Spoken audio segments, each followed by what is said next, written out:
In the drought-stricken plains of Valoria Territory, 1876, a widow's calloused hands could craft intricate irrigation systems at dawn and design lethal hunting traps by moonlight.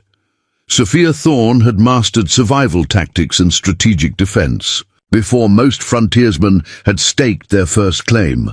But when the ruthless Carver gang rode onto her land with torches and threats, they mistook her for just another desperate homesteader clinging to parched earth. That mistake would lead them into a labyrinth of death from which few would escape. The relentless summer sun beat down upon Thornwood Farm, baking the golden wheat fields that stood as a defiant testament to Sophia Thorne's ingenuity. Before we jump back in, tell us where you're tuning in from, and if this story touches you, make sure you're subscribed, because tomorrow I've saved something extra special for you. Other farms in Valoria Territory had withered and died during the 3-year drought, their owners retreating to towns or heading east with broken spirits and empty pockets. But Sophia's fields remained vibrant, nourished by the elaborate network of underground irrigation channels she had designed and implemented with her own hands. At 43, Sophia possessed a weathered beauty that spoke of years under harsh sun and harsher circumstances. Her once auburn hair, now streaked with silver, was typically bound in a tight braid that hung between her shoulder blades. Her eyes, the color of weathered sage, missed nothing, a trait that had kept her alive when others perished in this unforgiving landscape. "Ma'am, riders coming from the South Road," called Eli, her foreman, from the edge of the eastern field. At 26, he'd been one of many desperate young men who'd sought work during the drought's early days. Unlike the others, he'd recognized something in Sophia worth respecting, an intelligence that went far beyond farming. Sophia straightened, one hand shielding her eyes as she followed Eli's pointing finger toward the dust cloud rising on the horizon. Through the heat shimmer, she could make out 5 riders approaching at a steady pace. Not merchants, she observed, too well armed for travelers.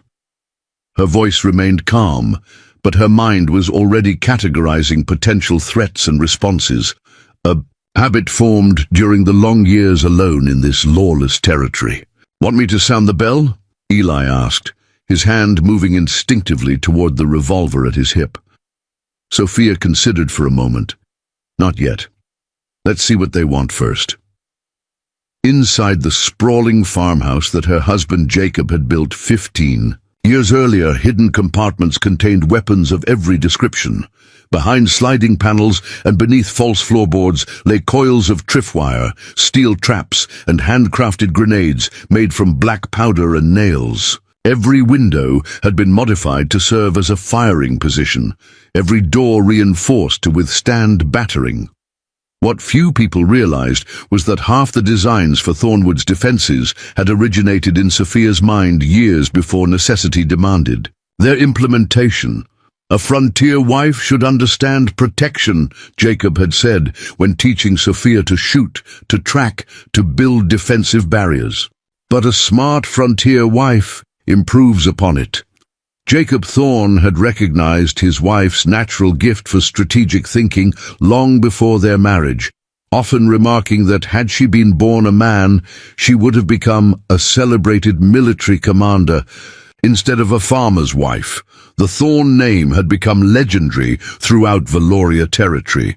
Jacob Thorne, the man who could make a defensible homestead from nothing but scrubland and determination. His innovative water conservation systems and hunting skills had saved countless neighboring families during the territory's early years. But Jacob had been gone now for 5 years, ambushed by bandits while returning from a supply run to Fort Callahan, leaving Sophia to manage their farm and legacy alone. Sophia paused by the kitchen window, her gaze drifting to the lone cottonwood tree where Jacob had been laid to rest according to his wishes, overlooking the farm he'd loved. Beside his marker stood a smaller wooden cross, their only son Daniel, taken by scarlet fever the year after his father's death. The pain had dulled, With time but never truly disappeared, Miss Sophia, called a voice from the doorway. Mei Lin, the young Chinese woman who had escaped an indentured contract in the nearby mining town 3 years ago, stood with her hands folded before her.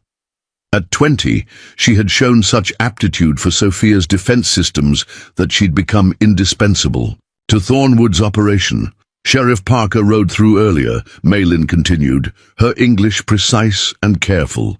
Said to warn you that the Carver gang crossed into Valoria 2 days ago. Sophia's hands stilled on the rifle she'd been cleaning. The Carver gang, not common bandits, but an organized crew of ex-soldiers and criminals with a reputation for systematic terror. They'd become infamous throughout the Western Territories for their method of clearing valuable land, targeting successful homesteads with escalating violence until the owners abandoned their claims. Did the sheriff say if they're working for someone? Sophia asked, her voice level, despite the cold dread forming in her stomach. Whitmore Mining Company, he thinks, Mei Lin confirmed. They want the water rights to this whole valley. 3 farms west of here have already burned. The Johnsons left yesterday, just packed up and fled after their barn was torched. Sophia nodded slowly, processing this information against what she already knew of regional politics and economic pressures. Water was more valuable than gold in these parts, and Thornwood Farm controlled the most reliable sources in 50 miles. Tell Eli to bring the men in from the far fields, she said after a moment's thought, and have Miguel move the extra ammunition from the smokehouse to the root cellar. As Mei Lin departed on her errands, Sophia moved to a worn cabinet in her bedroom. From a hidden compartment behind a false panel, she withdrew a leather-bound journal, not Jacob's, but her own. Where her husband had been skilled at building physical defenses, Sophia's specialty had always been in understanding how people moved, predicting their actions, creating scenarios that led opponents exactly where she wanted them. For the next 2 hours, she studied maps of her property, making notes and calculations. When Eli arrived to report that all hands had been called in from the fields, he found her at the kitchen table surrounded by diagrams. Miss Sophia, he asked hesitantly, what are we facing? War, she replied simply, not looking up from her work. A war for Thornwood that's been coming since the drought began. Over the next 3 days, Thornwood Farm underwent subtle transformations. To untrained eyes, the workers appeared to be conducting routine summer maintenance, reinforcing fences, clearing brush along the perimeter, moving equipment between outbuildings. Only Sophia's core group, Eli, Mei Lin, Miguel, and the twins Jonas and Jeremiah, understood they were following a carefully orchestrated plan.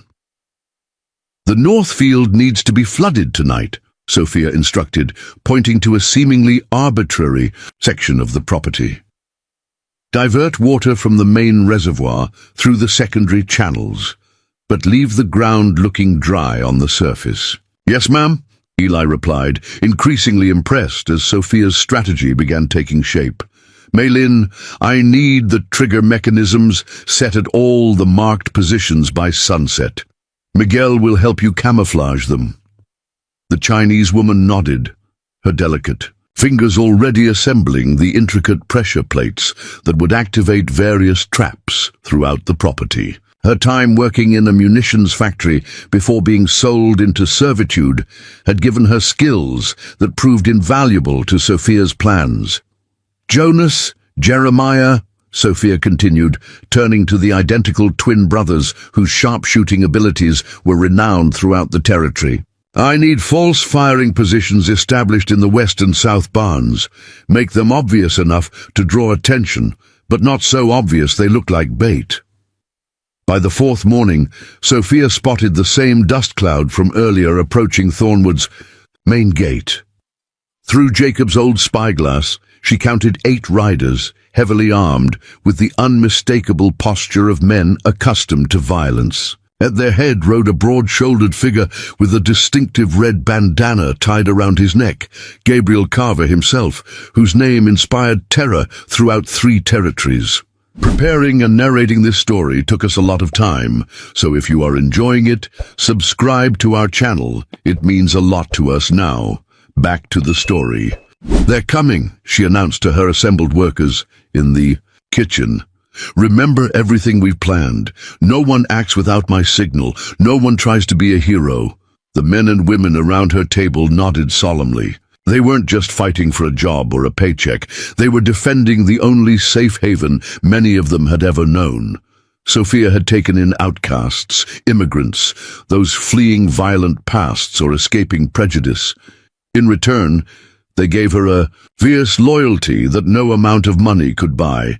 "Miss Sophia," Eli said quietly, as the others dispersed to their positions, "you should know, we sent word to some of the other homesteads. If things get bad, there are people who'll come." She touched his arm briefly. "Let's hope it doesn't come to that. The more people involved, the higher the risk of someone getting hurt." The riders drew closer, hooves kicking up dust from the dry summer road. Sophia continued her work in the garden, seemingly oblivious to their approach. Inside, she began the mental countdown that would set her plan in motion. Gabriel Carver reined his horse to a stop at Sophia's gate, the animal's hooves stirring small clouds of dust in the dry summer air. Up close, Sophia could see the cruelty etched into his face, a diagonal scar running from his right eye to his jaw, skin weathered from years of outdoor violence, eyes that assessed everything with cold calculation. He matched the description Sheriff Parker had provided. Gabriel Carver, former Confederate cavalry officer, now the commanding presence behind a gang of killers who specialized in land clearance for wealthy interests. "Afternoon, ma'am," Carver called out, his voice carrying a practiced politeness that did nothing to mask its underlying threat. "Mighty fine property you have here." Sophia set down her gardening tools deliberately, taking her time as she straightened and brushed soil from her hands.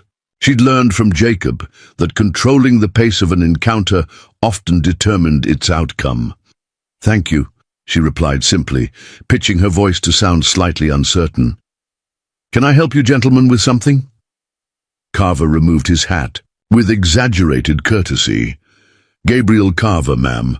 My associates and I represent certain investment interests in the region." He gestured to the men flanking him, a collection of hard-faced individuals whose relaxed postures couldn't quite hide their readiness for violence. "We're surveying properties for potential business opportunities." "Investment interests?" Sophia echoed, injecting just the right amount of confusion into her tone. "I'm afraid I don't understand what business you might have with my farm, Mr. Carver." From her peripheral vision, Sophia noted how the riders had positioned themselves, not clustered together as casual visitors might be, but spread at intervals that allowed clear lines of sight across her property. Military formation, just as she'd anticipated. She mentally adjusted her timetable, recognizing that these men were more disciplined than the average bandit gang. "Mrs. Carver let the question hang. "Thorne, Sophia Thorne." A flash of recognition crossed Carver's face. "Thorne. Any relation to Jacob Thorne, the homesteader who designed those underground irrigation systems?" Sophia allowed genuine surprise to show.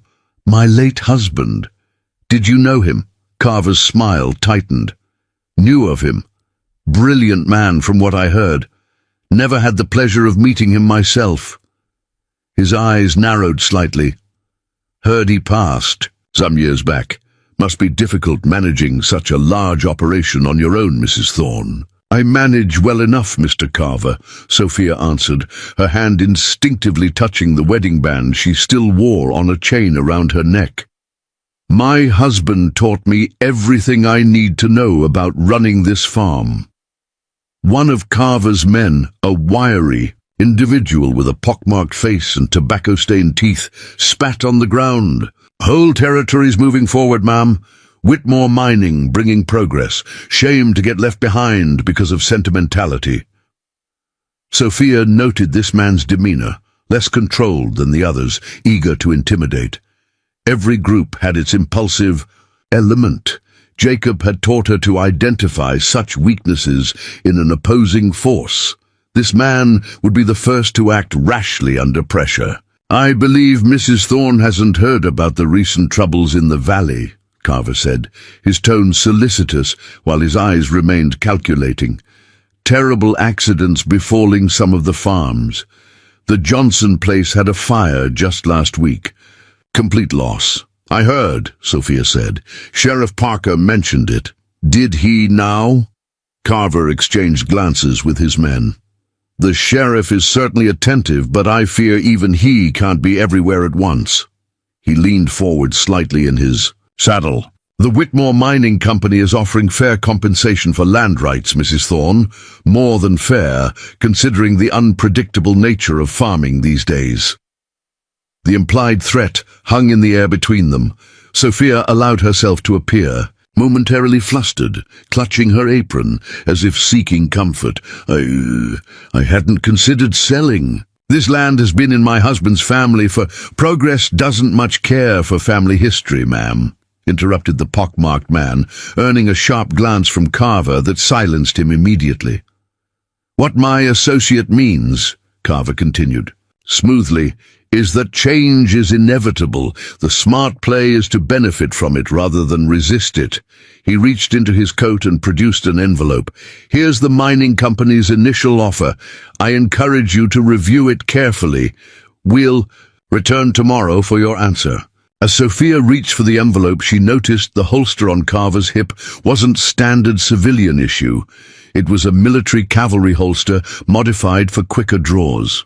The other men carried their weapons similarly, positioned for efficiency rather than show.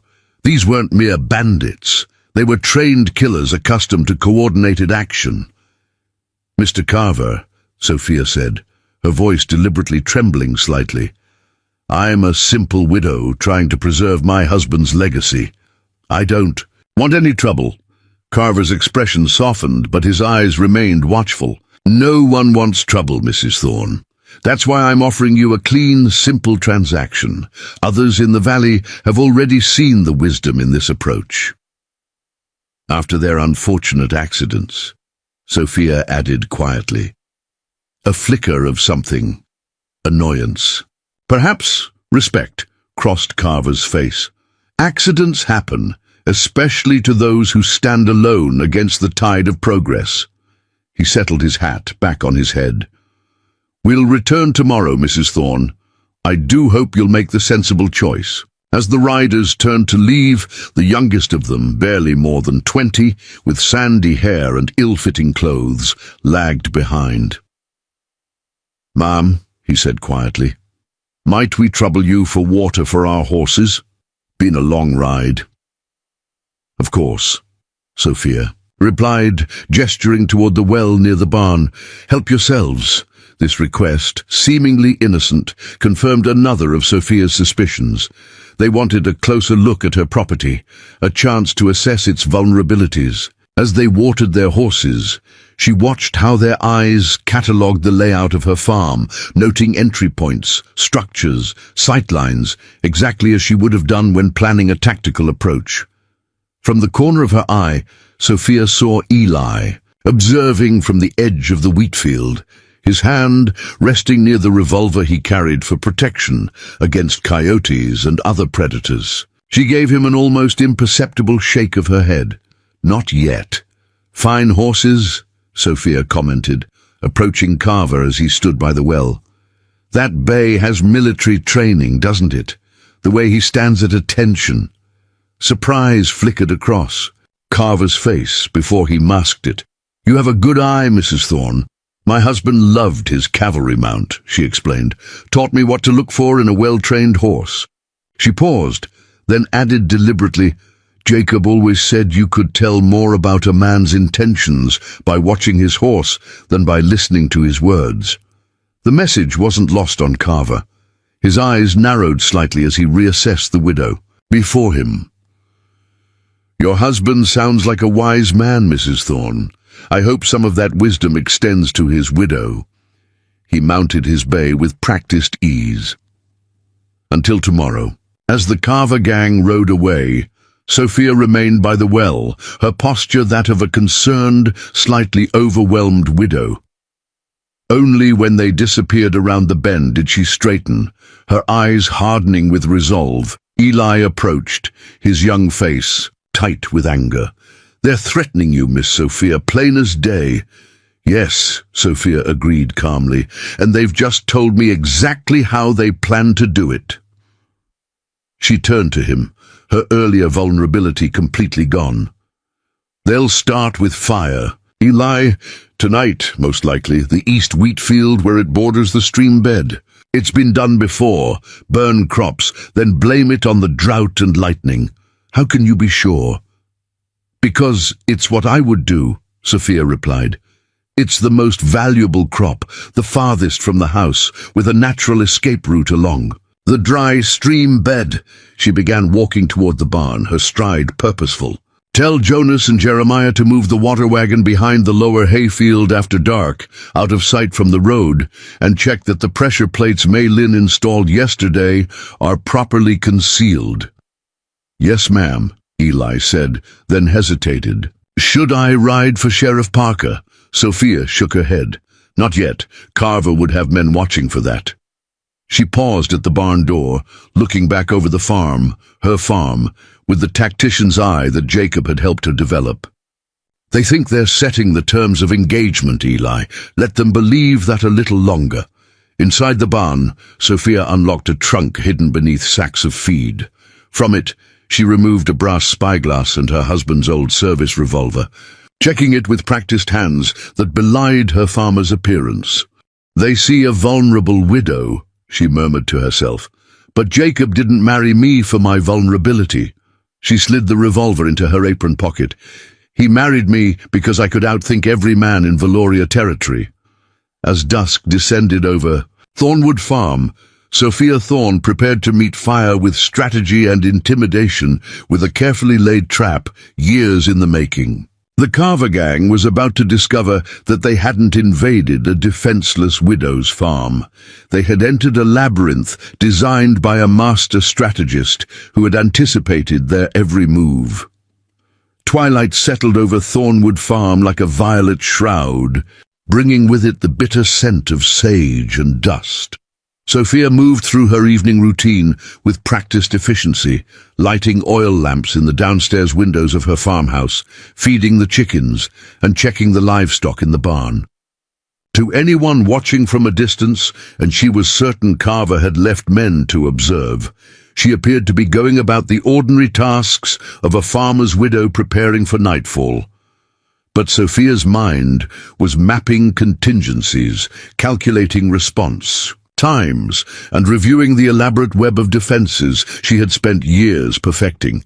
Each seemingly mundane action concealed a secondary purpose in her developing strategy. "Jonas," she called to one of the twin sharpshooters as she emerged from the chicken coop, "don't forget to leave the east gate unlatched tonight." She kept her voice loud enough to carry, her tone suggesting nothing more than a routine reminder. "Yes, ma'am," Jonas replied, catching her subtle wink. He had worked for the Thorns for 10 years and understood that the instruction was far from ordinary. The east gate was always secured at night to keep predators away from the livestock. As darkness fell completely, Sophia sat in her rocking chair on the front porch, a shawl wrapped around her shoulders despite the summer warmth. She kept a small oil lamp beside her and opened a Bible in her lap, the very picture of a God-fearing widow finding solace in Scripture before bed. Anyone watching would see a harmless, perhaps slightly pitiable figure. What they couldn't see was that beneath the Bible lay one of Jacob's hand-drawn maps of the property, or that Sophia's seemingly absent gaze regularly scanned specific sectors of her farm in a disciplined pattern. The rocking chair hadn't been placed for comfort, but because it offered optimal sight lines to the approach routes she'd identified as most likely for a nighttime incursion. "They'll wait until after midnight," she murmured to herself, turning a page in her Bible while making a mental calculation. "Carver is too disciplined to move earlier. At precisely 9 o'clock, Sophia rose from her chair, stretched visibly, and carried her lamp inside. She moved from room to room, extinguishing lights in a pattern that suggested she was preparing for bed. The last lamp she left burning was in her bedroom, visible from the road, a beacon announcing her location to any observers. Once the house appeared settled for the night, Sophia's true work began. In the darkened kitchen, she met with her core. Team: Eli, Mei Lin, Miguel, and the twins. These weren't just farmhands, they were survivors who had found refuge at Thornwood and learned to defend it. Carver will send men to torch the eastern wheat field tonight, Sophia explained. Her voice transformed from the slightly hesitant widow to that of a commanding officer.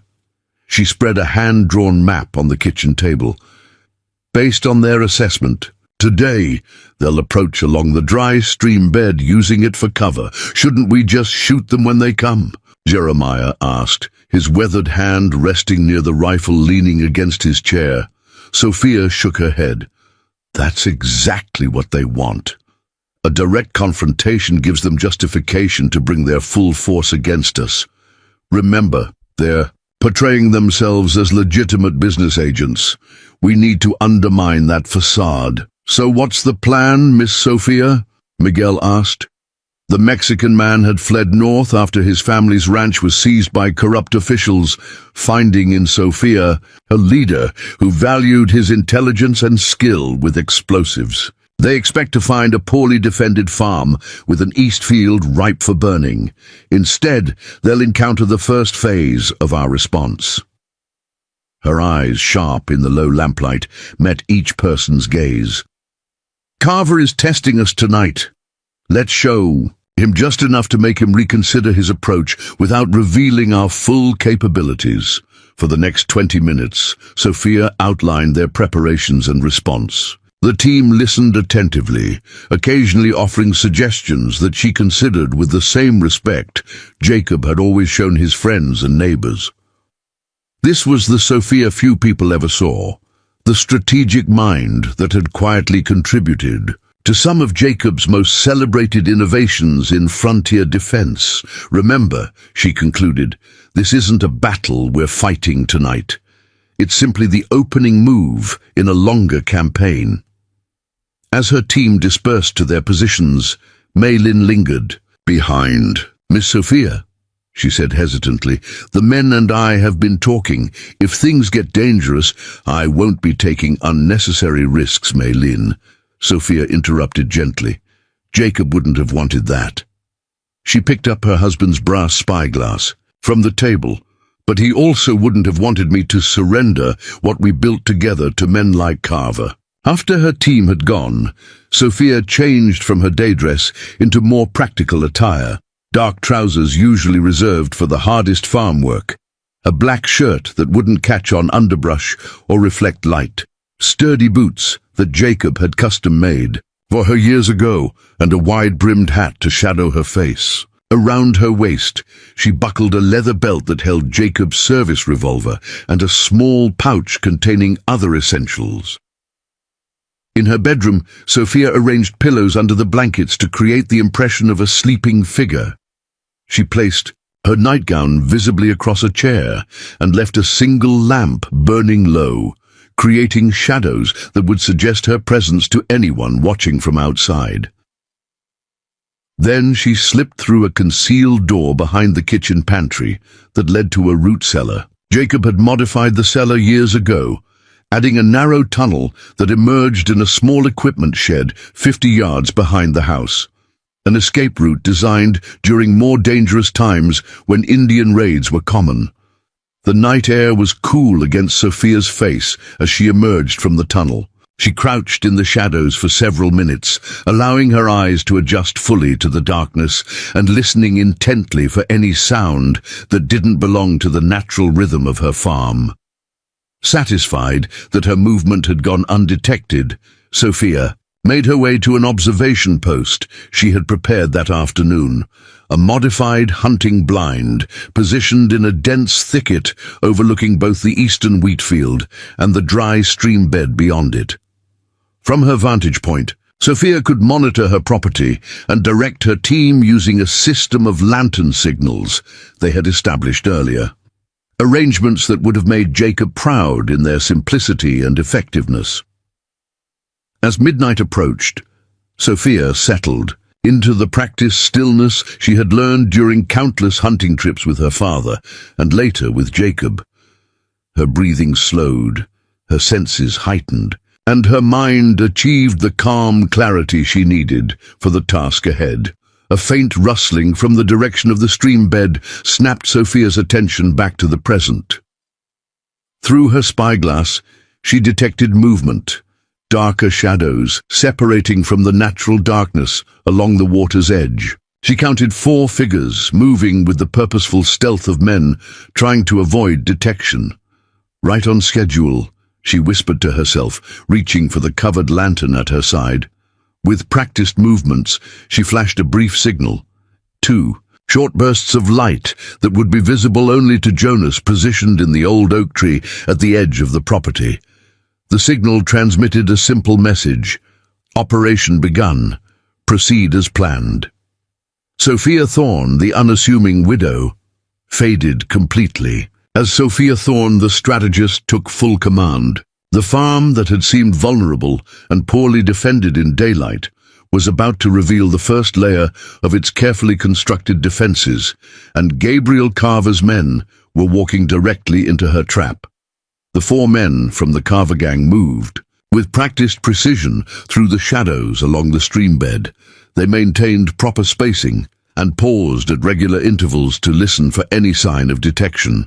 Through her spyglass, Sophia could identify the pockmarked man from earlier leading the group, his movements betraying an eagerness that contrasted with the disciplined stealth of his companions. The intruders carried cloth-wrapped bundles that Sophia recognized immediately as torches, along with what appeared to be containers of coal oil. Their intentions were unmistakable: set a fire large enough to destroy a significant portion of her wheat crop, but controlled enough to appear as a tragic accident rather than deliberate arson. Sophia watched as they reached the eastern edge of her property, where the dry stream bed curved alongside her prized wheat field. The crop stood golden and heavy with grain, nearly ready for harvest after months of careful tending. In normal circumstances, it would have been completely vulnerable to fire, especially given the drought conditions. But Thornwood Farm was no longer operating under normal circumstances. The men paused at the edge of the field, exactly where Sophia had predicted they would establish their position. The pock-marked leader pointed 2 of his men toward the northern edge of the field, while directing the 4th, the youngest one, to remain at the stream bed as a lookout. Their plan was becoming clear. They would start fires at opposite ends of the field, allowing the flames to meet in the middle and destroy the entire crop. Sophia reached for her lantern and gave another predetermined signal. 2 flashes, pause, then a third. Across the darkness, she saw an answering flash from the twins' position. The Carver men began unwrapping their torches, preparing to soak them in coal oil. The pockmarked leader struck a match, its small flame momentarily illuminating his satisfied expression. At that precise moment, a metallic click sounded beneath the feet of the man nearest the field's edge. The noise, though faint, was unmistakable to anyone familiar with mechanical traps. The man froze, his eyes widening in sudden terror. "Don't!" he began to shout, but too late. The ground beneath him gave way with a sickening lurch. What had appeared to be solid earth was actually a camouflaged pit, its trapdoor triggered by the man's weight. His scream was cut short by the sound of sharpened stakes meeting flesh as he plummeted 8 feet down onto Sophia's carefully crafted impalement trap. Before the others could react, a tremendous whooshing sound filled the air as the seemingly dry stream bed suddenly flooded with water. Sophia had diverted part of her precious irrigation supply hours earlier, keeping it hidden beneath a thin layer of soil and debris that now washed away. The youngest carver man let out a startled curse as the water surged around his legs, throwing him off balance. "What the hell?" the pockmarked leader hissed, dropping his torch as chaos erupted around him. The third man, panicking at his companions' fate, turned to run, directly into a nearly invisible tripwire stretched at ankle height. As the wire snapped, it released a counterweight that swung a row of sharpened farming tools from their concealed position in a nearby tree. The makeshift scythes slashed across his path, opening a deep gash across his chest and face. Within seconds, what had begun as a simple intimidation operation had transformed into a desperate fight for survival. The pockmarked leader, more disciplined than his companions, dropped to a crouch and drew his pistol, eyes darting frantically in the darkness. "For targets! Come out, you bitch!" he shouted, his earlier pretense at civility abandoned. "I know you're watching." Sophia remained perfectly still in her blind, giving no indication of her position. Instead, she flashed another signal to the twins. 3 quick bursts this time. In response, Jonas, positioned at the northern edge of the property, fired a single shot into the air. The sound echoed across the farm, startling birds from their roosts. "They've spotted us!" hissed the young lookout, now slogging through knee-deep water as he tried to retreat from the stream bed. "Hold position," the leader ordered, though Sophia could detect uncertainty creeping into his command. Sophia blew, a small whistle, one of Jacob's old hunting calls. To anyone unfamiliar with frontier signals, it might have sounded like a nightbird or coyote. But to the carver men, already unnerved by the deadly traps, it registered as a deliberate human sound. The response was immediate. Jeremiah, hidden in the brush 70 yards away, fired his rifle. The bullet kicked up dirt just 3 feet from the pockmarked leader. A deliberate miss, but close enough to send a clear message. "That's a warning shot," the youngest carver man said, his voice carrying clearly in the night air. "They could have killed us already."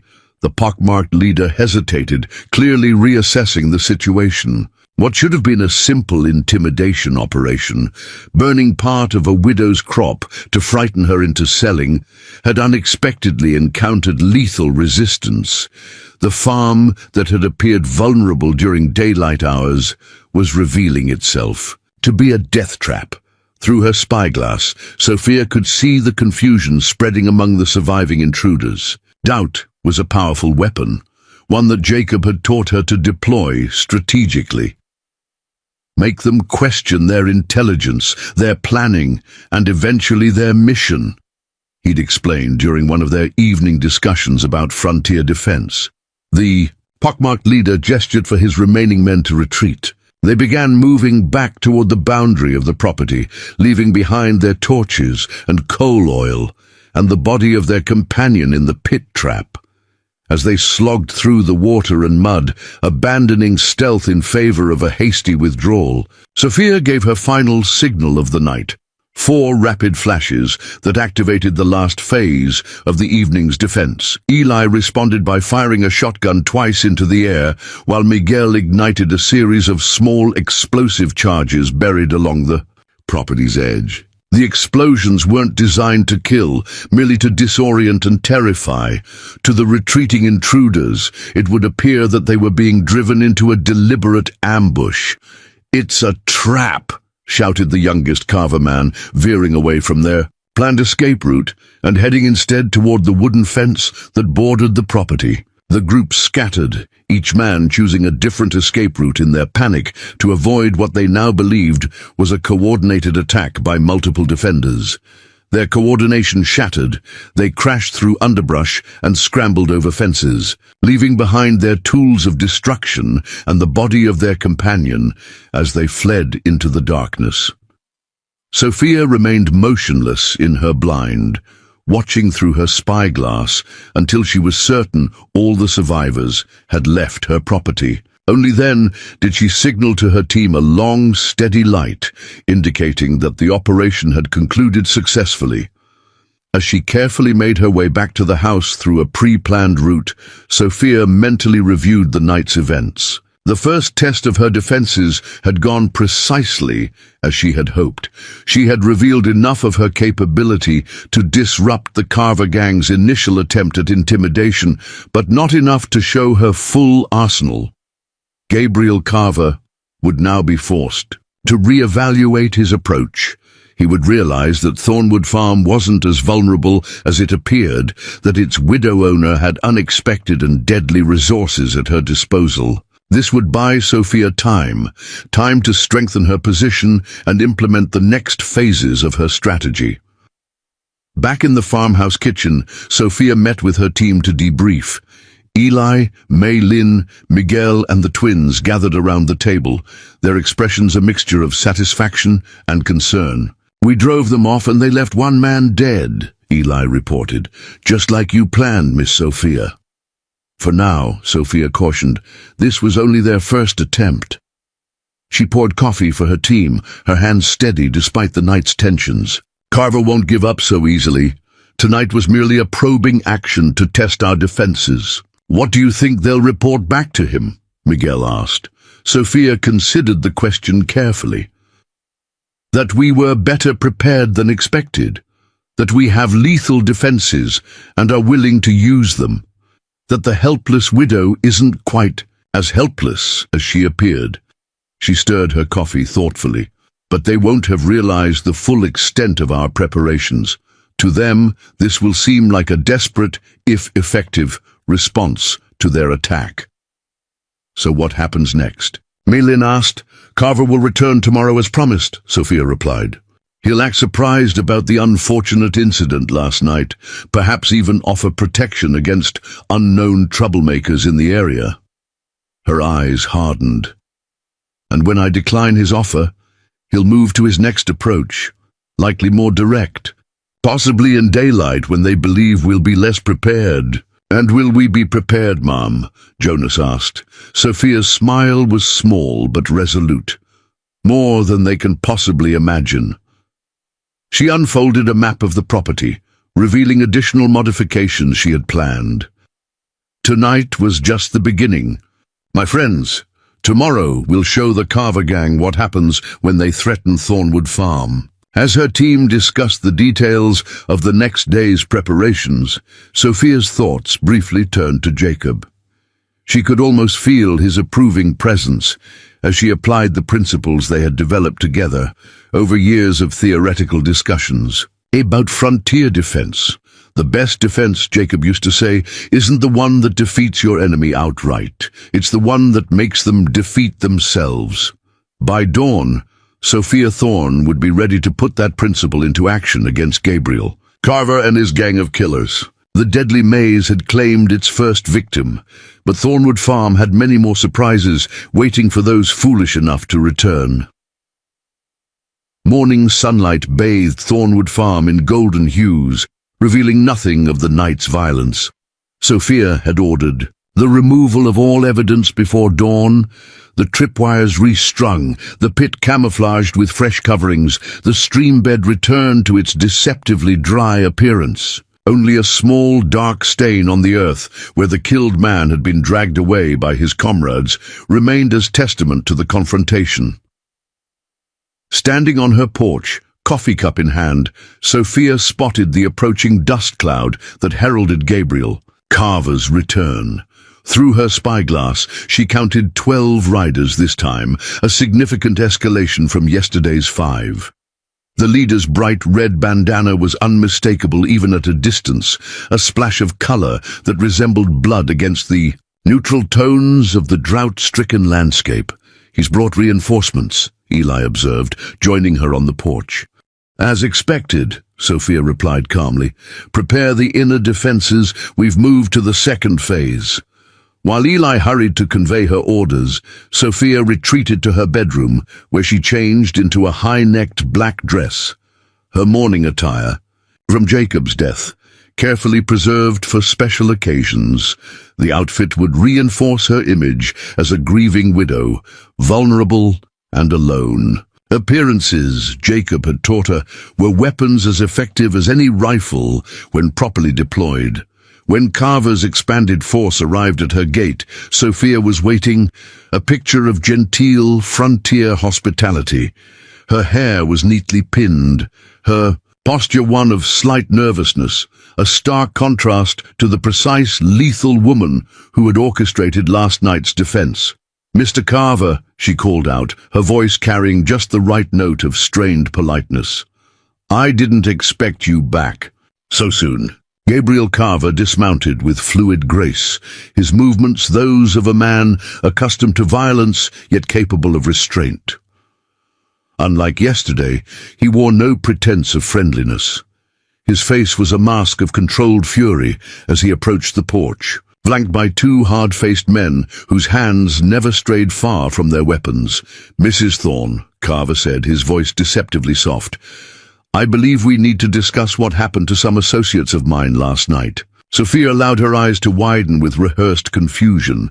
"Associates? I don't understand. 3 men were seriously injured on your property after midnight. A 4th never returned." Carver's gaze never left her face, searching for any flicker of acknowledgement. Curious injuries, the kind that don't happen by accident. "How terrible," Sophia replied, clutching at her collar in feigned distress. "Was it wolves? We've had trouble with a pack recently." Sheriff Parker said, "It wasn't wolves, Mrs. Thorne," Carver interrupted, his patience visibly thinning. "It was sharpened stakes, hidden pits, and well-placed rifle shots." "Mr. Carver," Sophia said, allowing a tremor to enter her voice, "are you suggesting someone set traps on my property? Who would do such a thing?" For a moment, genuine uncertainty flickered across Carver's face, the first crack in his composure. He had clearly expected either defiant admission or terrified denial, not this performance of innocent confusion. "May I offer you coffee?" Sophia continued, gesturing toward the house. "You look like you've had a difficult night." Carver exchanged glances with his lieutenants. "Coffee would be appreciated." The words came reluctantly, his strategy clearly disrupted by her unexpected approach. Inside the farmhouse kitchen, Sophia moved with deliberate efficiency, placing her finest china cups on the rough-hewn table where Jacob had carved their initials on their first anniversary. Through the window, she noted how Carver's men had positioned themselves around the property, not in casual groupings, but in tactical formations, providing maximum coverage. "You have a well-trained crew, Mr. Carver," she observed, pouring steaming coffee. Almost military in their precision. Carver's eyes narrowed slightly. "Mrs. Thorne, let's dispense with the pleasantries. Men in my employ were attacked on your property while conducting a legitimate security assessment for Whitmore Mining Company." "Security assessment?" Sophia echoed, arching an eyebrow as she passed him a cup. "Is that what you call men carrying torches and coal oil into a wheat field at midnight?" The directness of her response startled him. For a heartbeat, Carver sat perfectly still, reassessing the widow before him. Then, deliberately, he set down his untouched coffee. "So you admit you were aware of their presence?" "I admit nothing, Mr. Carver, but I find it curious that men conducting legitimate business would arrive in the dead of night, heavily armed with tools of arson." A tense silence stretched between them. Through the window, Sophia noticed Miguel and Maylene moving casually between outbuildings, appearing to conduct routine chores while actually preparing the farm's secondary defensive measures, according to her earlier instructions. "Mrs. Thorne," Carver finally said, leaning forward, "I'll be direct since you seem to prefer that approach. Thornwood Farm will belong to Whitmore Mining. The only variable is whether you profit from the inevitable transaction or become another. Unfortunate statistic of frontier life." Sophia met his gaze without flinching. "Mr. Carver, I appreciate your directness. Allow me to respond in kind." She folded her hands calmly on the table. "Any man who sets foot on my property with harmful intent will not leave it alive. That's not a threat. It's simply information you should consider in your business calculations." 4. The first time, genuine surprise registered on Carver's face. The innocent widow facade had been discarded completely, revealing something far more dangerous beneath. "You're either very brave or very foolish," he said after a moment. "Perhaps both." "Neither, Mr. Carver. I'm simply practical." Sophia rose from the table, a clear signal that their meeting was concluding. "Please convey to Whitmore Mining that Thornwood Farm is not for sale, not at any price, not under any circumstances." Carver stood slowly, his composure recovered. "Mrs. Thorne, you've clearly prepared some impressive defenses. I commend your resourcefulness. But ask yourself this. How long can one widow and a handful of farmhands stand against determined opposition with unlimited resources?" "That," Sophia replied with the hint of a smile, "is precisely the question you should be asking about Whitmore Mining's position." As Carver departed, issuing quiet orders to his men, who immediately adjusted their positions around the property, Sophia knew she had forced an acceleration of his timetable. The night's probing attack had been meant to frighten her into selling. Its failure, coupled with her direct challenge, would compel him to move more aggressively. "They'll attack tonight," she told her assembled team an hour later in the barn, where they gathered around a detailed map of the property. "Full force, multiple approach vectors." "We're outnumbered," Jonas observed. "Even with the twins' shooting skills, we can't cover every approach." "We don't need to," Sophia replied, "because we're not fighting on their terms." She indicated key points on the map where red X marks denoted completed preparations. "Thornwood isn't just a farm anymore. It's a carefully designed killing ground that will divide their forces and eliminate their numerical advantage." She turned to Miguel. "Are the explosive trenches complete?" The Mexican nodded. "Sí, señora. North and west approaches are wired. Touch a flame to any single point and 6 charges will detonate in sequence. Mei Lin, the secondary traps." "All 30 trigger points are set," the young Chinese woman confirmed. "Pressure plates disguised under normal pathways, tripwires at chest height for mounted men, and the spike walls ready to deploy in the central corridor." Sophia nodded in satisfaction. "And the special modifications to the main house?" "Completed before dawn," Eli confirmed. "Every window is now a potential firing position with reinforced cover. The outer walls won't stop bullets, but the inner. Steel plates you designed will.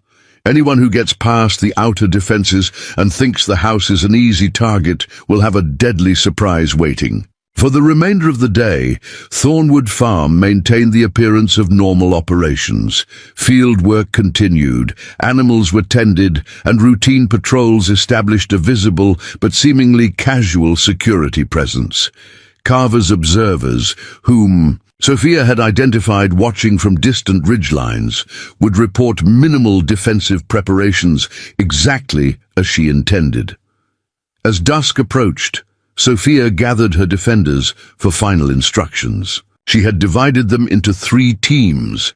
The twins would provide long-range covering fire from concealed positions. Miguel and 2 trusted hands would manage the explosive defenses. Eli, Mei Lin, and Sophia herself would coordinate the central response. From the fortified farmhouse. "Remember," she emphasized, her voice calm but commanding, "our objective isn't to defeat them in open battle, it's to make the cost of attacking Thornwood so high that Whitmore Mining abandons their campaign." She looked at each face in turn. No unnecessary risks, no heroics. "The traps and terrain will do most of our work. We simply guide our guests through our carefully prepared hospitality." As darkness settled over the farm, Sophia retreated to her command position in the reinforced attic of the main house. Through specially designed viewing ports, she could observe most of the property while remaining invisible from outside. A series of speaking tubes, originally installed by Jacob as an innovation for efficient farm management, allowed her to communicate with key defensive positions. By 8 o'clock, her scouts reported movement along the western ridge. Through Her spyglass, Sophia counted at least 20 mounted men assembling in the darkness, a force large enough to overwhelm any normal farm's defenses. Carver had clearly decided to end the situation with overwhelming force. "They're splitting into 3 groups," came Jeremiah's hushed report through the speaking tube. 8 riders approaching from the west, 7 from the north, and Carver himself leading 5 directly toward the main house. "Perfect," Sophia whispered. "Exactly as anticipated." She had designed her defenses specifically to channel attackers into smaller groups that could be dealt with individually. "Confirm positions, but hold fire until my signal." For the next 30 minutes, Sophia tracked the approaching forces through reports from her concealed observers. The Carver gang moved with practiced coordination, maintaining proper spacing and using natural cover, professional killers executing a well-planned assault. What they couldn't know was that every apparent weakness in Thornwood's perimeter was deliberately designed, every obvious approach a carefully constructed death trap. Sophia had spent years considering how to defend her property against superior numbers, and tonight those preparations would be fully tested. At precisely 9:15, the Western group reached the first line of defense, an apparently carelessly maintained section of fence offering easy access to the property. As the riders dismounted to move through the gap, Miguel ignited the first explosive sequence. The night erupted in chaos as buried charges detonated in rapid succession, sending deadly shrapnel tearing through the attackers. Screams cut through the darkness as men and horses fell, the carefully calculated blasts designed not for maximum death but for maximum confusion and injury. The northern group, hearing the explosions, hesitated briefly before continuing their advance, directly into Malin's web of mechanical traps. Tripwires triggered falling blade mechanisms, covered pits opened beneath horses' hooves, and hidden nooses snapped upward to unseat riders. Within minutes, the coordinated attack had disintegrated into isolated pockets of terrified, disoriented men fighting not enemies, but the land itself.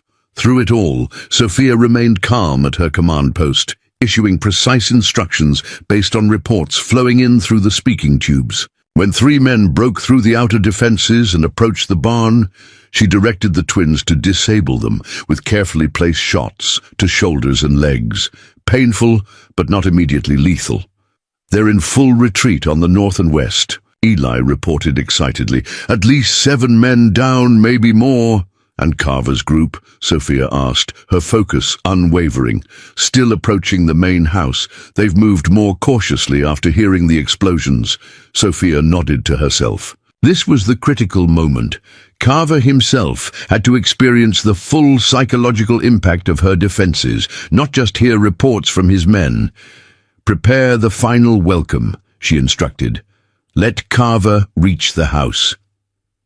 Minutes later, Gabriel, Carver and his 3 remaining men, 2 had been lost to concealed traps on the approach, reached the darkened farmhouse. Finding the front door unlocked, they entered cautiously, weapons drawn, into what appeared to be an abandoned home.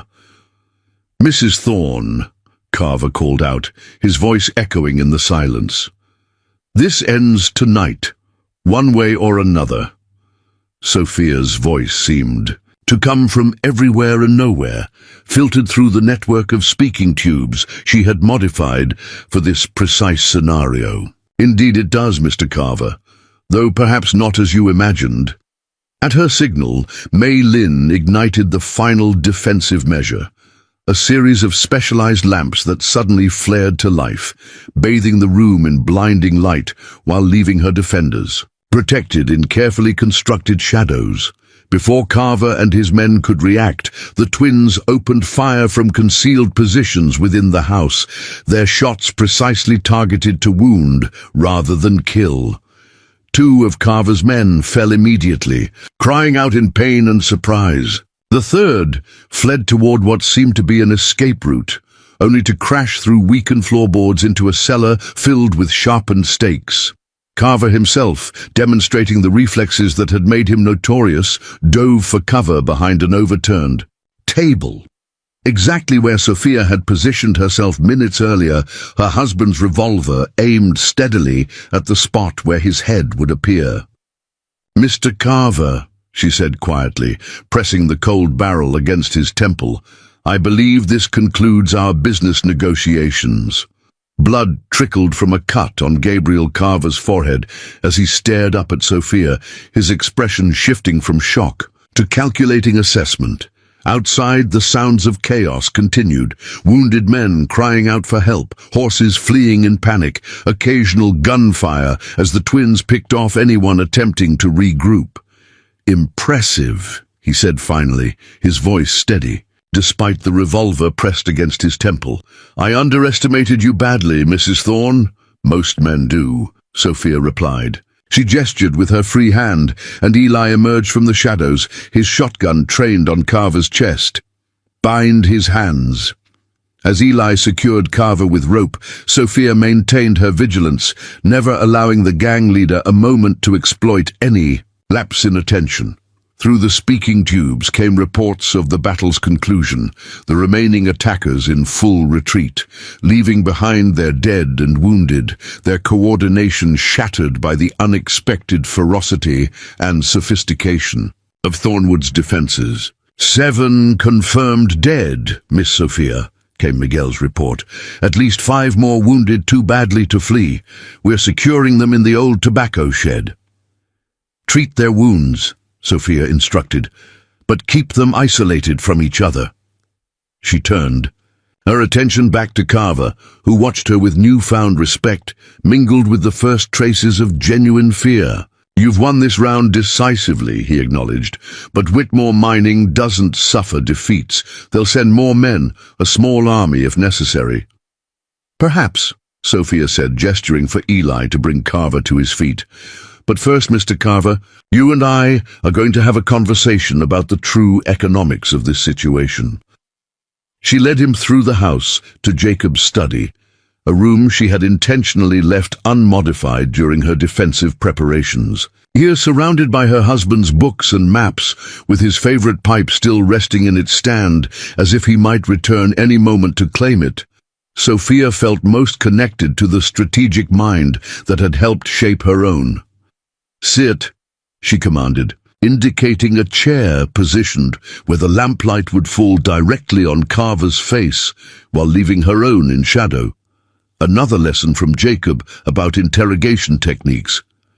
"You're not just a farmer's widow," Carver observed, testing the strength of his bonds discreetly. "Military background. My husband was the strategist," Sophia replied, seating herself behind Jacob's desk. "I merely paid attention." She removed a folded document from a drawer and laid it before her. "Do you know what this is, Mr. Carver?" He squinted in the uneven light. "Appears to be a land survey." "Not just any survey. This is the territorial geologist's official assessment of Thornwood Farm and the surrounding 10 square miles. Sophia tapped the document meaningfully. "Conducted 3 years ago at my request after Jacob's death. Do you know what it revealed?" Carver's eyes narrowed. "I'm guessing it's more than water rights that make this property valuable." "Much more." Sophia allowed herself a small smile. "There's a silver vein running beneath the eastern section of my property. One of the richest deposits in the territory, according to the survey. Whitmore Mining has known this for at least 18 months, based on their own geological research." Understanding dawned on Carver's face.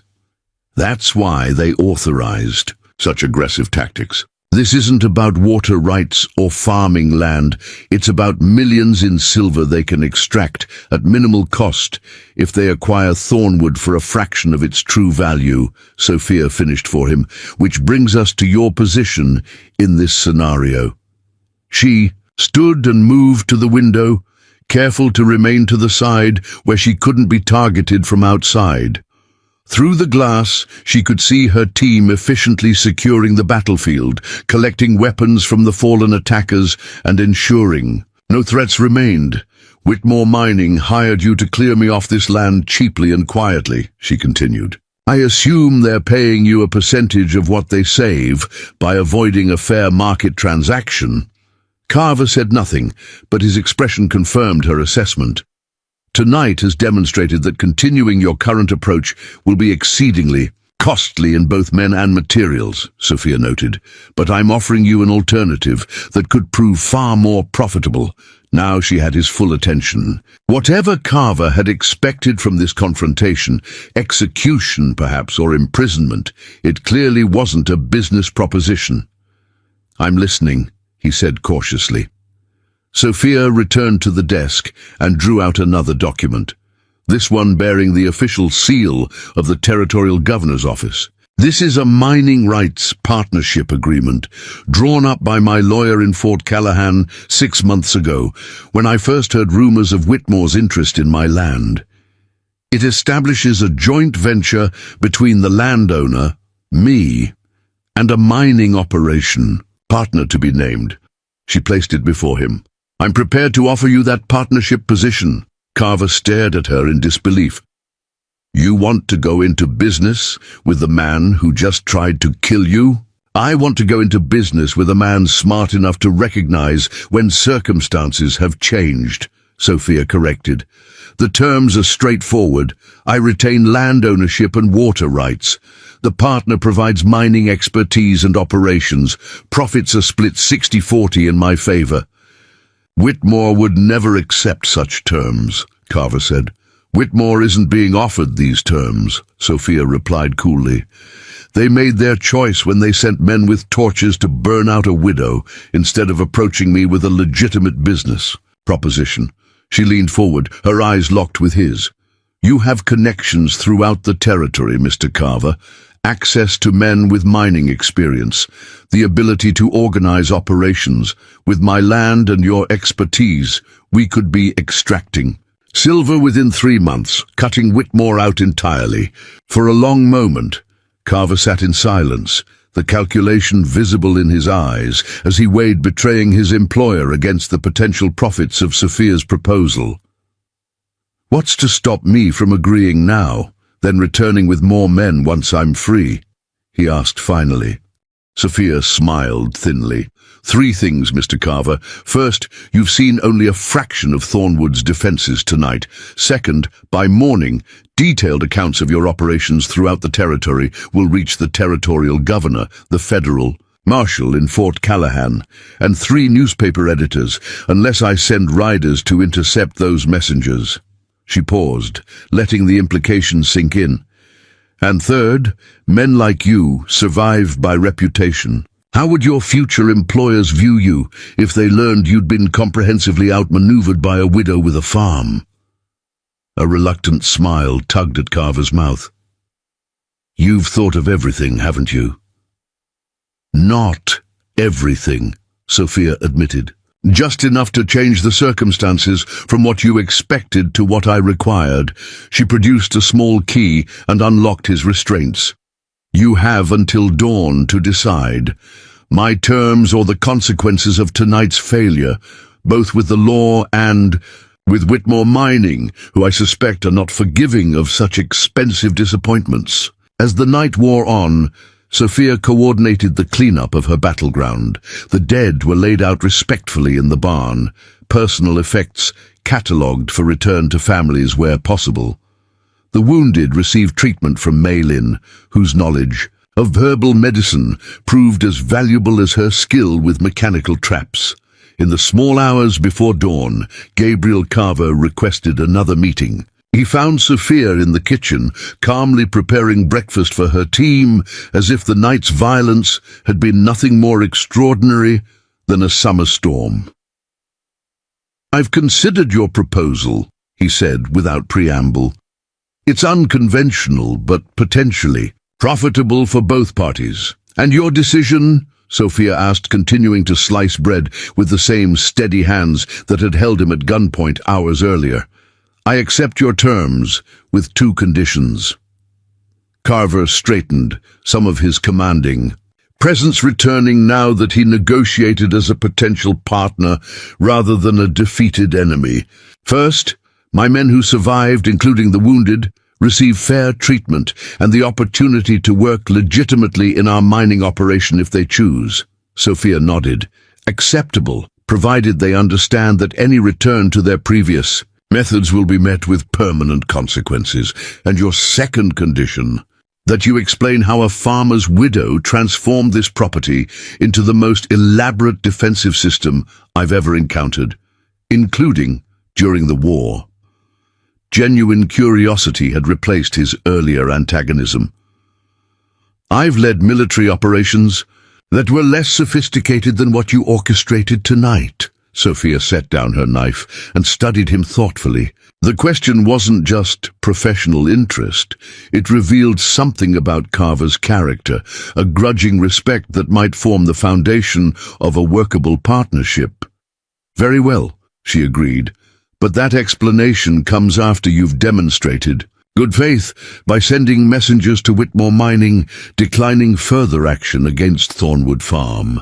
By mid-morning, riders had been dispatched, 2 to the mining company headquarters 3 days' journey away, and others to nearby settlements where news of the failed attack on Thornwood Farm would quickly spread. The territorial grapevine would ensure that Sophia's reputation was firmly established. The widow who had transformed her vulnerable farm into an impenetrable fortress, defeating the notorious Carver gang at their own game. As promised, once the messengers were away, Sophia led Carver on a tour of Thornwood's defenses. In daylight, with the immediate danger past, she revealed the full extent of her preparations. Not just the traps and ambush points, but the strategic thinking behind each element. The farm's layout isn't accidental, she explained, pointing to seemingly random features that formed a coherent defensive network. Jacob designed it from the beginning, with protection in mind. Each field, each building, each pathway serves dual purposes. She showed him the underground irrigation system that could be instantly converted to flood-specific approaches, the outbuildings positioned to provide interlocking fields of fire, the concealed observation posts that allowed comprehensive monitoring of the property. But defending fixed positions is fundamental, Carver observed. The real sophistication was in your coordination. You maneuvered my men exactly where you wanted them. Sophia nodded. That was my contribution to Jacob's original design. He created the fortress. I created the maze. She pointed to the speaking tube system that connected key positions. Communication and timing are what transform static defenses into an active response network. As they completed the tour atop a small rise overlooking the farm, Carver shook, his head in reluctant admiration. Whitmore Mining never stood a chance, did they? Neither did you, Sophia replied frankly. But unlike them, you've proven adaptable enough to recognize when your strategy has been countered. She extended her hand in a business-like gesture. Partners, then. You handle the mining operations and the territorial politics. I'll manage the land and security. Carver hesitated only briefly before accepting the handshake. Partners. Though, I pity anyone who crosses you in the future, Mrs. Thorne.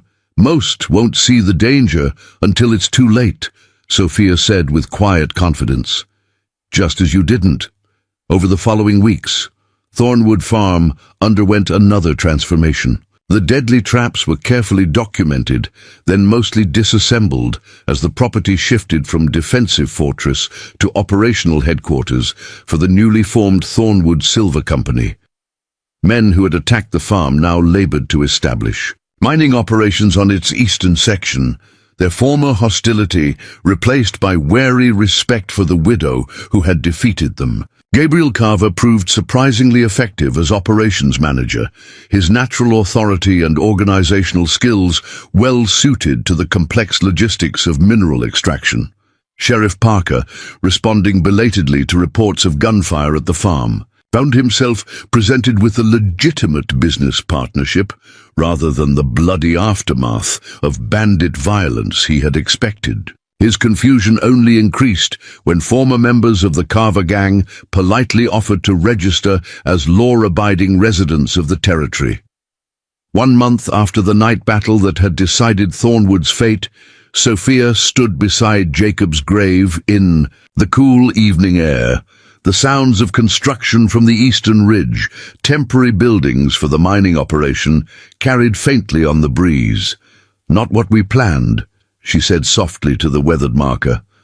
"But I protected what was ours, just as you taught me." Her fingers traced the carved name tenderly. "I turned their strength against them, made them defeat themselves. The greatest victory is the one where your enemy becomes your ally." As darkness fell, lamps winked on throughout the property, no longer signaling defensive positions, but marking the boundaries of a growing enterprise. Sophia Thorne, once dismissed as a vulnerable widow clinging to her husband's legacy, had established herself as a force to be reckoned with throughout the territory. "Mrs. Thorne," called Eli from the porch. Mr. Carver's returned from Fort Callahan, with the final permits and some interesting news about Whitmore mining. Sophia smiled and turned toward the house. The deadly maze had served its purpose, transforming danger into opportunity. Now she would build something new on the foundation of respect her strategic brilliance had commanded, a legacy entirely her own. "Coming, Eli," she replied. "I believe we have some celebrating to do."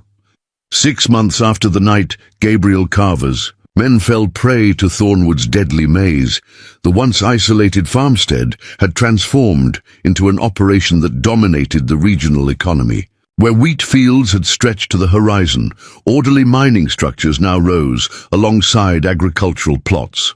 The silver strike had proven even richer than the territorial survey suggested, its high-grade ore yielding profits that exceeded even Sophia's calculated projections. The main house, still serving as Sophia's residence, had expanded to include offices from which she directed the business aspects of their growing enterprise. The defensive systems remained, though modified, less lethal but equally effective at securing the valuable operation against opportunistic thieves or corporate saboteurs. "Production report from the Eastern Shaft," Maylin announced, entering. Sophia's study with a sheaf of papers. No longer just a farmhand, the young Chinese woman had revealed an exceptional talent for numbers and now served as Thornwood's head accountant. "We've exceeded last month's output by 17%. Sophia nodded as she reviewed the figures. "And the refining costs?" "Lower than expected. Miguel's new smelting technique is proving more efficient than standard methods." Like many of Sophia's original defenders, Miguel had found his skills valued in ways the outside world had never appreciated. His knowledge of explosives, once used to create deadly traps, now served to open new mining shafts with precision that minimized waste and maximized safety. A knock at the doorframe interrupted their discussion. Sheriff Parker stood there, his expression a mixture of respect and lingering bewilderment at how completely the power dynamics in his territory had shifted. "Mrs. Thorne," he said, removing his hat. "Got a telegram from the capital you might want to see." He extended an envelope bearing the territorial governor's seal. Sophia opened it and scanned the contents, her composed expression betraying nothing of her thoughts. "Thank you, Sheriff. Please tell Mr. Carver I'd like to see him when he returns from the North Shaft." After Parker departed, Sophia passed the telegram to Maylin. "It seems Whitmore Mining has filed a formal complaint with the territorial offices, alleging theft of proprietary geological data and interference with legitimate business interests." Maylin's eyes widened. "After 6 months? Why now?" "Because now we're an established threat," Sophia replied. "Our first silver shipment to the Federal Mint in Denver confirmed what they've feared. Thornwood is becoming too successful to ignore." She moved to the large map of the territory that dominated one wall of her study. Colored pins marked various properties and mining claims, with Thornwood at the center of an expanding network of influence. What had begun as a single farm's defense had evolved into a regional economic force that directly challenged Whitmore's long-standing dominance. "They'll send lawyers next," Sophia predicted. "Then political pressure. Failing those, they'll attempt more direct methods again. But we're better prepared now," Maylin observed. "Yes and no." Sophia studied the map thoughtfully. "We have more resources, but also more vulnerabilities. A larger operation means more points of potential attack. Supply lines, shipping routes, banking relationships." She turned as Gabriel Carver entered, trail dust still clinging to his clothes from his inspection of their northern claims. In 6 months, their unlikely partnership had evolved into a relationship of genuine respect. While never warm, their interactions had the easy efficiency of two professionals who recognized each other's complementary strengths. "Whitmore's finally making their official move," she said without preamble, handing him the telegram. Carver scanned it, his expression darkening. "I expected this weeks ago. Vernon Whitmore doesn't tolerate competition, especially not from those he considered easy targets." He met Sophia's gaze directly. "They'll send Harrison Pinkerton next." "The attorney?" Sophia asked. "The fixer," Carver corrected. "Officially Whitmore's legal counsel, unofficially their specialist in eliminating problems through various means. Some legal, most not. I've worked alongside him on previous acquisitions." He set the telegram down. "He's more dangerous than I ever was, Sophia. He doesn't just rely on force. He corrupts from within, finds weaknesses, turns allies against each other." Sophia absorbed this information with the same methodical focus she applied to all tactical challenges. "Then we'll need to accelerate our contingency planning." She moved to her desk and unlocked a drawer containing documents few had seen. "I've been preparing for this confrontation since before you arrived at Thornwood." She spread out papers, revealing an intricate network of financial arrangements, property acquisitions, and political connections extending far beyond what Carver had realized she controlled. "These past 6 months," she explained, "while we've been developing the mine, I've been systematically acquiring key properties throughout the supply chain Whitmore depends on." She indicated specific locations on the map.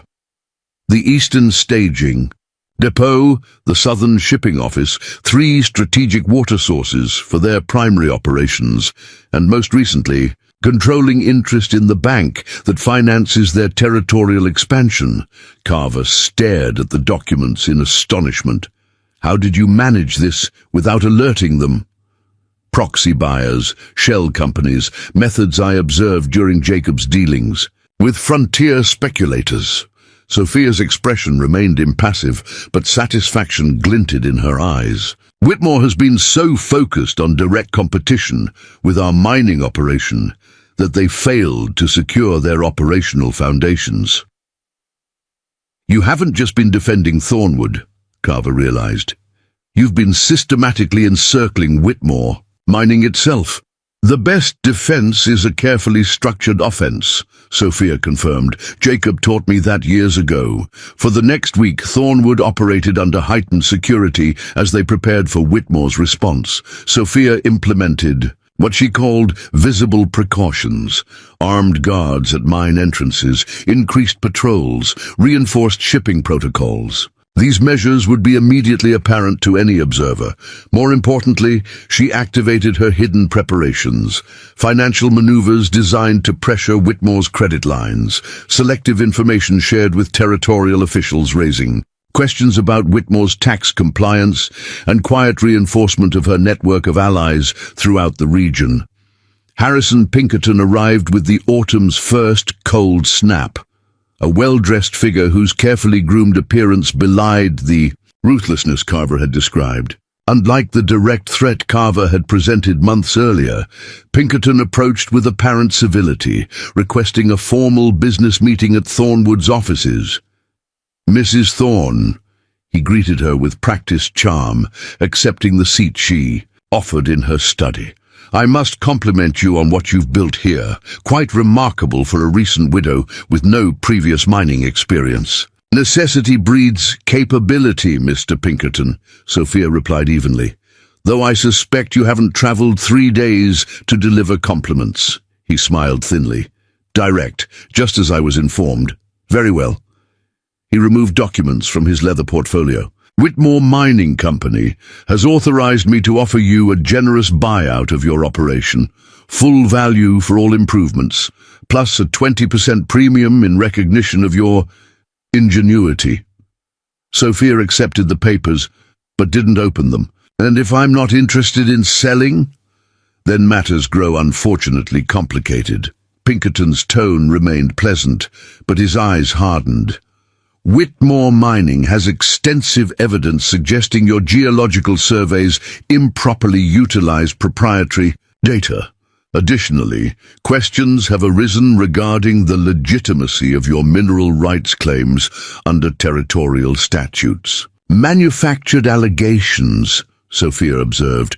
"Perhaps," Pinkerton conceded with a slight shrug, "but allegations that would require lengthy and expensive legal proceedings to contest, proceedings during which mining operations might be suspended, pending resolution." Sophia set the unopened offer aside. "Mr. Pinkerton, before we continue this discussion, I'd like to show you something." She rose and moved to the large wall safe behind her desk, unlocking it with a combination she shielded from his view. From within, she retrieved a leather-bound journal and a stack of correspondence bearing official seals from various territorial offices. "Are you familiar with the name Senator James Whitfield?" she asked. Pinkerton's careful composure flickered briefly. "The chairman of the Territorial Resources Committee. What of him?" "He's also Vernon Whitmore's primary silent partner and the source of Whitmore Mining's political protection." Sophia laid out several letters bearing Whitfield's signature. "These documents detail his improper influence in territorial mining rights allocations over the past 5 years, specifically directing valuable claims to Whitmore while denying them to competing interests." Pinkerton's expression remained controlled, but his posture had stiffened. "Where did you obtain these?" Jacob maintained extensive correspondence with territorial officials during his lifetime. After his death, certain sympathetic parties continued to provide information they felt might protect his widow from predatory interests. Sophia's tone made it clear this was no bluff. "The complete record has been deposited with 3 separate attorneys, with instructions for public release should anything untoward happen to me or my operation." She let the implication hang in the air between them before continuing. "Additionally, you should know that as of last Tuesday, Thornwood Holdings now controls 57% of the railway spur line that services Whitmore's primary refining facility, 38% of their primary creditors' secured debt, and exclusive water rights to 2 aquifers they require for planned expansion." For the first time, genuine surprise registered on Pinkerton's face. "That's not possible. Those assets weren't for sale." "Everything has a price, Mr. Pinkerton. You simply need to identify the appropriate leverage." Sophia returned to her seat, her posture relaxed but authoritative. "Now, shall we discuss a more equitable arrangement between our organizations?" The negotiation that followed wasn't a capitulation, but a careful redrawing of territorial power dynamics. Pinkerton, recognizing that Sophia held far more leverage than Whitmore had anticipated, shifted from threats to practical compromise. By evening, they had outlined a framework that would allow both operations to coexist profitably, with clearly delineated claims, shared infrastructure costs, and mutual non-interference guarantees. Vernon won't be pleased with these terms, Pinkerton admitted as they concluded their discussion. He expected to absorb Thornwood completely. Mr. Whitmore has grown accustomed to unchallenged authority, Sophia observed. Adaptation will be educational for him. After Pinkerton departed with the draft agreement, Carver joined Sophia on the front porch, where she sat watching the evening activity of their bustling operation. "I've never seen Pinkerton negotiate away from strength before," he remarked, settling into the chair beside her. "He's eliminated operations twice our size without blinking, because those operations fought on his terms," Sophia replied. "They tried to match Whitmore's political influence or financial resources directly, a battle they couldn't win. While you changed the nature of the conflict entirely." Carver nodded with appreciation. "Controlling their operational necessities rather than challenging their core strength." The autumn sunset painted Thornwood's buildings in hues of gold and amber, the same colors that had first attracted Jacob to this land 15 years earlier. Though transformed from the simple farm he had established, the property still reflected his vision: self-sufficient, strategically positioned, designed to endure. "Vernon Whitmore will still try something," Carver warned after a comfortable silence. "Men like him don't accept limitation easily." "I'm counting on it," Sophia replied, "which is why tomorrow we'll implement the final phase of our strategy." "There's more?" Carver asked, genuine curiosity in his voice. Sophia smiled slightly. "Did you think I revealed all my leverage to Pinkerton? That would be tactically unsound." The following morning, riders left Thornwood carrying sealed messages to key financial institutions throughout the territory. Simultaneously, Sophia dispatched telegrams to business associates in Denver, Salt Lake City, and San Francisco. The content of these communications remained confidential, known only to Sophia herself, but their effect became apparent within days. Credit lines previously available to Whitmore Mining were suddenly restricted. Shipping contracts came under unexpected review.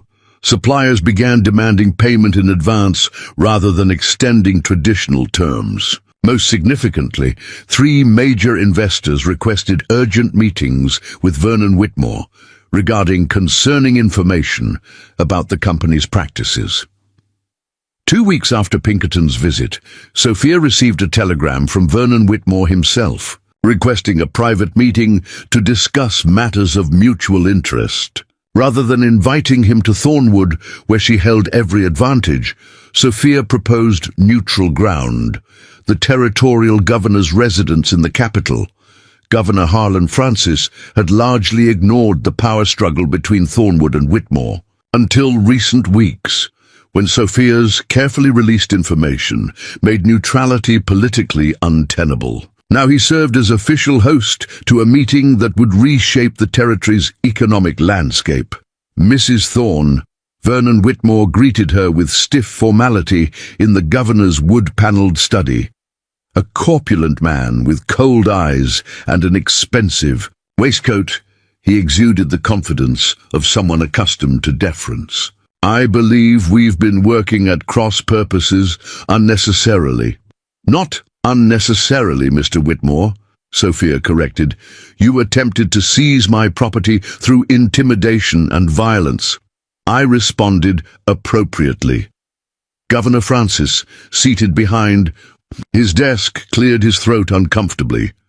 "Perhaps we could focus on future arrangements rather than past misunderstandings." "An excellent suggestion," Sophia agreed, turning her attention to the documents she had brought. "I've prepared a comprehensive proposal for restructuring the Territorial Mining Authority to ensure fair competition and prevent monopolistic practices that have historically disadvantaged independent operators."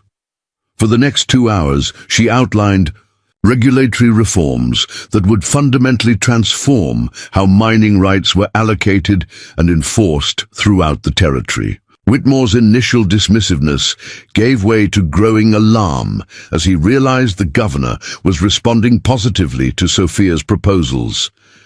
"This is outrageous," he finally interrupted.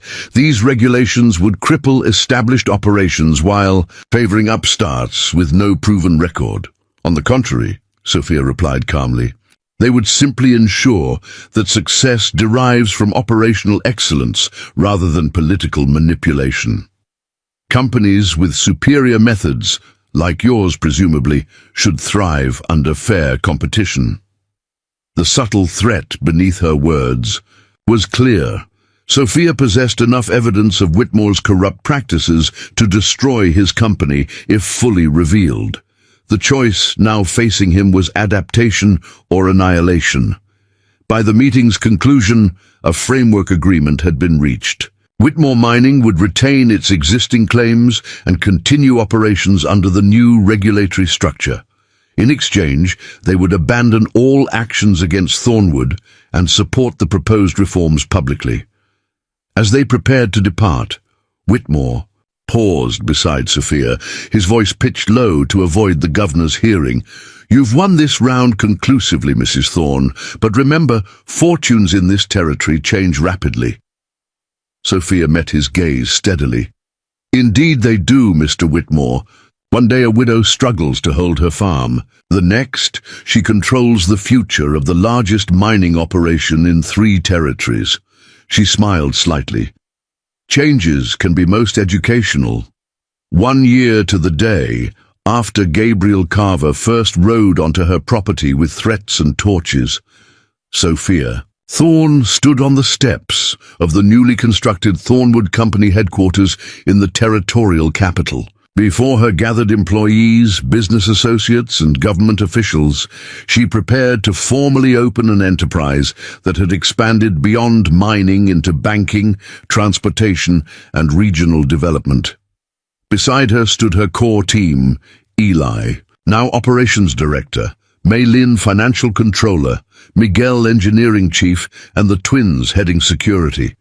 Gabriel Carver, having proven himself a valuable partner, managed their mining division with the same efficiency he had once directed. Toward threatening vulnerable targets, Thornwood began as one man's dream of independence, Sophia told the assembled crowd. Jacob believed that with strategic thinking and proper preparation, even the most vulnerable position could be transformed into one of strength. Her gaze swept across faces that had once looked to her for protection and now looked to her for leadership. "When threatened, we defended what was ours. When challenged, we expanded our capabilities. When underestimated," she smiled slightly, "we educated those who failed to recognize that apparent vulnerability can conceal remarkable strength." As applause rose from the gathering, Sophia glanced briefly toward the small photograph of Jacob she kept in a silver locket around her neck. The deadly maze she had created to defend his legacy had evolved into something far greater, a new kind of fortress built on strategic intelligence rather than physical barriers. Carver joined her as the crowd began to disperse following the ceremony. "Quite a journey from that first confrontation," he observed, "though I still maintain the most remarkable aspect was your transformation of enemies into allies." "Not transformation," Sophia corrected. "Recognition. I simply created circumstances where your natural capabilities served my objectives rather than opposed them." She surveyed the thriving business that had grown from her defensive strategy. "The strongest position isn't the one that eliminates all opposition, but the one that channels opposition into productive directions." That evening, as light faded across the prosperous territory that Thornwood now significantly influenced, Sophia returned alone to the original farmhouse she maintained as her private residence. Though her business headquarters had moved to the capital, she had preserved the heart of Jacob's homestead, a reminder of where everything had begun. In the fading light, she walked to the cottonwood tree where Jacob and Daniel rested. The deadly maze that had once surrounded this spot had served its purpose, protecting what she valued most when direct confrontation would have meant defeat. Now different kinds of defenses, financial, political, structural, secured the empire she had built from a widow's desperate strategy. They came with torches, thinking I was defenseless, she told the weathered markers softly. They never saw the real threat until it was too late. She touched the rough wood of Jacob's headstone gently, just as you taught me, as darkness settled. Over Thornwood Farm, lights winked on in distant mine buildings and processing facilities. What had begun as a desperate widow's defense had transformed an entire territory. The bandits who had once threatened her crops had instead harvested a whirlwind of their own destruction, their arrogance becoming the seeds of Sophia Thorne's unlikely rise to power. For in the end, the deadliest maze hadn't been the physical traps that claimed their comrades, but the strategic labyrinth created by a woman they had fatally underestimated. A labyrinth from which there had been no escape, only transformation on her terms. Up next, you've got 2 more standout stories right on your screen. If this one hit the mark, you won't want to pass these up. Just click and check them out, and don't forget to subscribe and turn on the notification bell so you don't miss any upload from us.